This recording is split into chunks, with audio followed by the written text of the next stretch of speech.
સુરત કોંગ્રેસ દ્વારા પશ્ચિમ રેલવે વિભાગને આવેદનપત્ર આપવામાં આવ્યું છે। ઉધના રેલવે સ્ટેશન પર એન્ટ્રી અને એક્ઝિટ માટે ફક્ત એક જ ગેટ છે।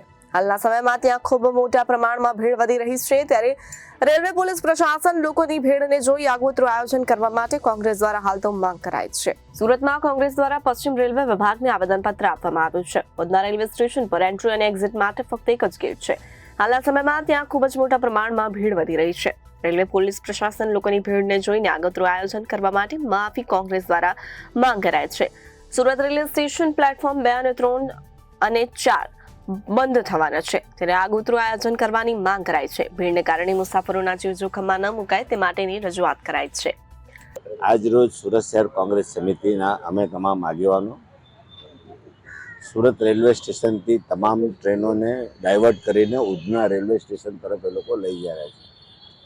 એ રેલવે સ્ટેશન તરફ જે સુરતથી ઉધના રેલવે સ્ટેશન લઈ જઈ રહ્યા છે, તો ત્યાં ઉધના રેલવે સ્ટેશન પર આજની તારીખમાં 15 થી 20 હજારના મુસાફરોની અવર જવર છે અને સુરતનું 1 સવા લાખ જેટલું મુસાફરોની અવર જવર।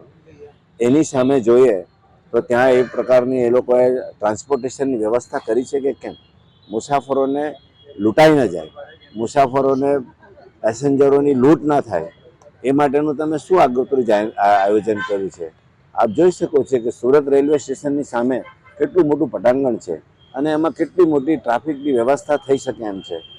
જ્યારે તમે ઉધના રેલવે સ્ટેશનની સામે જોશો તો એક સાંકડી ગલી છે, એમાં તમે શું કરી શકશો અને શું આયોજન છે? આટલી મોટી સંખ્યામાં લોકો આવશે તો શું થશે? અને કાલે રાતના મેં જોયું, હું ઉતર્યો હતો કાલે રાતના 1:30 વાગે ઉધના રેલવે સ્ટેશન પર, લાઈન બંધ બંને સાઈડ પર રિક્ષા હતી, એક ગાડી પાસ થઈ શકે એવી પરિસ્થિતિ છે। અમારા પોતાના અનુભવની વાત કરું છું, કાલે રાતની વાત કરું છું। તો આવા સંજોગોમાં સુરત મહાનગરપાલિકા, સુરત પોલીસ કમિશનર, ટ્રાફિક વિભાગ, જીઆરપીએ, રેલવે પોલીસ, એ બધા મળીને સંકલન કર્યું છે કે કેમ? કારણ કે ભૂતકાળમાં તો આ લોકોના અનુભવો બહુ ખરાબ છે। પરપ્રાંતિયો જ્યારે જતા હતા મુસાફરો, ત્યારે આ વર્ષને છોડી દો, તેના આગલા વર્ષોમાં તો કેટલી કેજ્યુઅલિટી થઈ છે, ભગદડમાં કેટલા માણસો મરી ગયા છે। આ જ વખતે એવું થયું છે કે કોંગ્રેસ પાર્ટીએ એમને જગાડ્યા હતા, ઊંઘતા તંત્રને ઝંઝોડ્યા હતા અને એ લોકો જાગ્યા હતા અને 3 મહિના પહેલાં જે અમને જગાડ્યા હતા તેમાં એ લોકોએ વ્યવસ્થિત આયોજન કર્યું હતું અને એક પણ કેજ્યુઅલિટી નહીં થઈ હતી। તેવું જ આગોતરું આયોજન કરવા માટે આ તંત્રને અમે જગાડવા આવ્યા છીએ।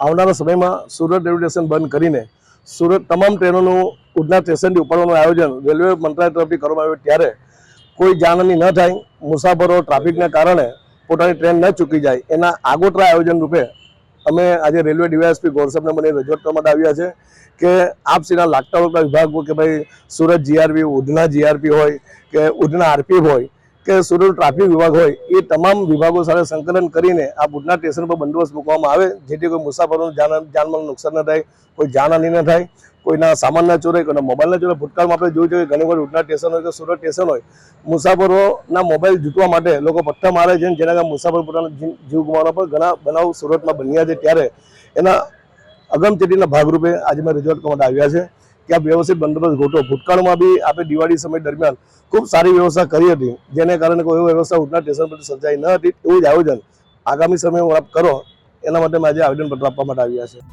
Bureau report, Janadesh news, Surat.